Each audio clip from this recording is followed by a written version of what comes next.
Pernah ada seorang ustadz yang mungkin kalau sekarang agak ekstrim lah. Sama ndak usah bilang cingkrang, ndak usah, pokoknya agak ekstrim. Kamu kok senengannya nuduh orang gitu. Sampai saya kadang ketularan. Saya ini orang baik, gak suka nuduh orang. Itu ada orang yang agak ekstrim itu, datang ke Harun Ar-Rasyid. Ya Amirul Mukminin, inni nasihun laka famusyaddidun alaika. Fala tajidanna alayya fi nafsika syai'an. Saya ini orang baik-baik, ingin nasihati jenengan, cuma saya agak kasar. Musyaddid itu agak kasar. Dalam bahasa Arab musyaddid siddah itu kasar. Kasar atau tegas, kasar lah. Dalam konteks ini maknanya kasar. Fala tajidanna fi alayya fi nafsika syai'an. Mohon jangan dimasukkan hati. Apa kata Harun Rasyid? Ngendikan itu mudah sekali dan itu sangat Qur'ani. Kata Harun Ar-Rasyid, uskut ya ustad. Sebagian riwayat uskut ya jahil. Hei orang bodoh, kamu diam. Inna Allaha ta'ala ba'atha man huwa khairun minka ila man huwa syarrun minni. Wa ma'adzalika qala ta'ala faqula lahu qawlan layyina la'allahu yatadzakkaru aw yakhsha. Kamu diam hei ustad bodoh. Allah Ta'ala itu mengutus orang yang lebih baik ketimbang kamu, yaitu Nabi Musa, ke orang yang lebih buruk ketimbang saya, yaitu Fir'aun. Itu saja harus beretika. Faqula lahu qaulal layyinan. Kok kamu sama-sama muslim mau main kasar sama saya? Kitabnya mana? Kira-kira seperti itu. Akhirnya Ustaz tadi, ternyata jenengan lebih alim, mboten sios. Semudah itu orang memahami Quran. Inna wa ta'ala qad ba'asa man huwa khairun minka ila man huwa syarrun minni. Fa inna wa ta'ala ba'asa Musa. Wa Musa tentu lebih mulia ketimbang Ustadz ini. Ila man huwa syarrun minni. Saelek-elek Harun Rasyid itu jelek Fir'aun. Musa yang Rasul yang orang sangat baik diutus ke orang yang sangat buruk yaitu Fir'aun. Itu saja beretika faqula lahu qaulal layyin. Harus sopan.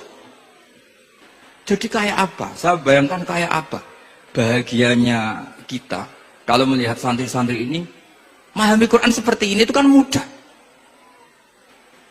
nggak perlu dokter, bisa, juga perlu, bisa, maksudnya bisa, nggak perlu dapat honoris causa dari apa tadi? Profesor cangkem elek tadi. Jadi karena Quran itu dalil, kata Ibnu Abbas, Al-Quran dalil itu mudah ditaklukkan, dibawa kemana saja itu bisa. Nah ini yang terakhir, khasnya NU itu wasilah, ini terakhir, nanti setelah ini selesai. Tapi saya mohon MC atau moderator atau siapa lah ngasih waktu Gus Rizza untuk bully saya, dan saya jamin tidak tak balas, dan saya latihan legowo tadi, wal afina anin.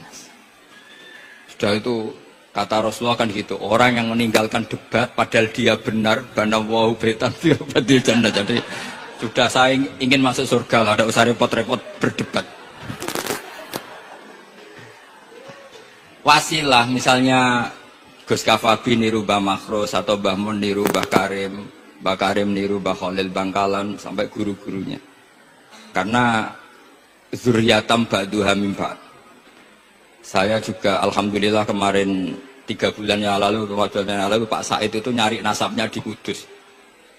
Kebetulan beliau sudah dengar-dengar kalau saudaranya Mbah Sahal itu sepupunya Mbah saya, nyari-nyari ketemu beliau senang sekali. Cuma terakhir tanya saya, Gus, saya dengan kamu tua mana? Tua saya, buyut kamu adik buyut saya, kata saya. Nyai Fadillah itu saudaranya buyut saya, Mbah Maksum buyut saya. Yang di Pondok Damaran, saya sampai sekarang masih ngajar di Pondok Damaran, belakangnya Masjid Menoro itu. Mbah Mun pernah cerita gini, orang itu banyak yang anti wasilah. Wasilah itu ya niru guru, gurunya guru. Terus langsung niru Kanjeng Nabi atau langsung niru pangeran. Itu Mbah Mun saya masih ingat betul dalilnya, mau ihdinas siratal mustaqim siratal ladzina an'amta 'alaihim. Jalan yang lurus adalah mengikuti orang-orang yang telah engkau beri nikmat. Kenapa Allah tidak menghentikan sirotoka, jalan kamu, jalan engkau? Allah itu tidak makan. Bagaimana cara kita niru Allah makan? Wong Allah tidak makan. Allah tidak tidur. Bagaimana kita niru Allah tidur? Fa inna Allaha la ya'kulu wa la yanam wa la yashrab. Nah, niru itu ya orang, kata Bamun, karena manusia itu hadis, Allah itu qadim. Jadi tidak ada hubungannya barang hadis dan barang qadim. Jika kalau ingin niru, ya niru manusia. Manusia itu siapa? Ya tentu masternya Rasulullah. Tapi kan walau lal ulama lama arafnal anbiya. Tanpa ulama kita tidak tahu Nabi melakukan apa, karena ini butuh sanad. Masyhur itu, walau la murabbi lama arafna rabbi. Tanpa murabbi kita tidak tahu rabbi. Nah, ini penting saya utarakan, sehingga di Quran itu setiap orang baik itu disebutkan orang-orang baik itu siapa? Ulaikal ladzina an'ama Allahu 'alaihim minan nabiyina min dzurriyyati Adam wa mimman hamalna ma'anu wa min dzurriyyati Ibrahim wa Israila wa mimman hadaina wastabaina. Selalu orang baik itu diceritakan orangnya dan ngikuti orang juga. Ulaikal ladzina hadahum wa fa bihudahum muqtadi. Kenapa? Karena kita tidak bisa niru Allah, karena Allah itu tidak makan, tidak minum, tidak tidur. Tentu tidak nikah. Tapi sekarang orang tuh geger, manut guru-guru ra mesti bener. Sing marai kaidah nak guru ra mesti bener tuh kita. Kita setiap ngajar di Lirboyo di Sarang bilang selain Rasulullah Muhammad tuh tidak maksum. Jadi mereka ketinggalan kalau ngomong kiai ra mesti bener. Tahu kita mulai kecil diajari selain Nabi kok ora maksum. Dekne ora ilmu anyaran kok ngandani sing mulai bayi alim, itu kan lucu.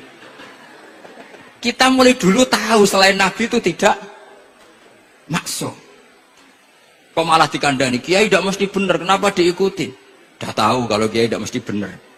Cuma kalau kiai tidak mesti benar, nak kue mesti ra bener. Lagi-lagi gerakan cangkem elek kan gitu. Kalau kiai itu hanya mungkin tidak benar, kalau kamu mesti tidak benar. Ini penting saya utarakan, sehingga mudah sekali. Apa dalilnya wasilah? Ya kita jawab saja. Ihdinas siratal mustaqim, siratal ladzina an'amta. Semudah itu Quran dipahami ahlinya. Tapi sekarang kok memahami Quran jadi sulit, itu saya menjadi tidak tahu. Ya seperti tadi Izzuddin bin Abi Salam itu banyak dalil la yutrakul haqqu li ajlil batil. Itu contohnya itu hanya innas sofa wal marwata min sya'airillah. Ketika sofa dan marwah belum steril dari berhala-berhala itu, ketika Ka'bah belum steril dari berhala-berhala itu, Nabi tetap tawaf di Ka'bah, tetap sa'i di sofa dan marwah. Kemudian itu disimpulkan la yutrakul haqqu li ajlil batil. Segampang itu agama. Tapi kenapa menjadi sulit? Jadi saya mohon sekali, karena kitab itu sedang dikaji di PSG Pusat Studi Quran, juga dikaji di pondok saya. Dulu saya Hina Memun pernah baca juga. Sekarang di UII yang ngajar saya. Jadi saya ingin, dan itu diajarkan ditulis lah oleh ulama sing ma'ruf, bahkan gelarnya Sultanul Ulama. Dalam kasofnya Sayyid Abil Hasan Asyadzili, dalam kasof beliau mengatakan, saya pas kasof dengar satu suara, satu hatif, ya Ali, ma'ala wajil ardi, tidak ada di muka bumi ini kajian fikih sing abha, yang lebih bersinar, yang lebih moncer ketimbang kajian Izzuddin bin Abdi Salam. Dan tidak ada kajian ilmu hadis mengalahkan kajian Abdul Azim Al-Mundhiri yang ngarang At-Targhib itu. Era Sayyid siapa? Abil Hasan Asyadzili. Dan tidak ada kajian ilmu hakikat sing abha min majlisika. Dan alhamdulillah kita punya kitab itu, Qawaidul Ahkam, Syajaratul Ma'arif, Izzuddin bin Abdi Salam. Juga kita punya kitab Abdul Azim Al-Mundhiri karena kita pakai At-Targhib At-Targhib itu mukhtasarnya Muslim juga. Dan tentu kita juga punya Abul Hasan Asyadzili karena kita rata-rata ngaji hikam, kita tahu hikam adalah muridnya Abdul Abbas Al-Mursi dan beliau adalah muridnya Abul Hasan Asyadzili. Sehingga kita insya Allah mengalami dzurriyatam ba'duha min ba'd, baik dzurriyah nasabiyah maupun dzurriyah sababiyah. Kayak saya tadi dikatakan Gus Kawabi putu Lirboyo karena Mbah Mun ngaji di Lirboyo. Dan saya bangga karena bisa bully jenengan semua, nak putune wae alim apa meneh anake. Mun sepakat iki nak putune wae alim apa meneh anake. Pun assalamualaikum warahmatullahi wabarakatuh.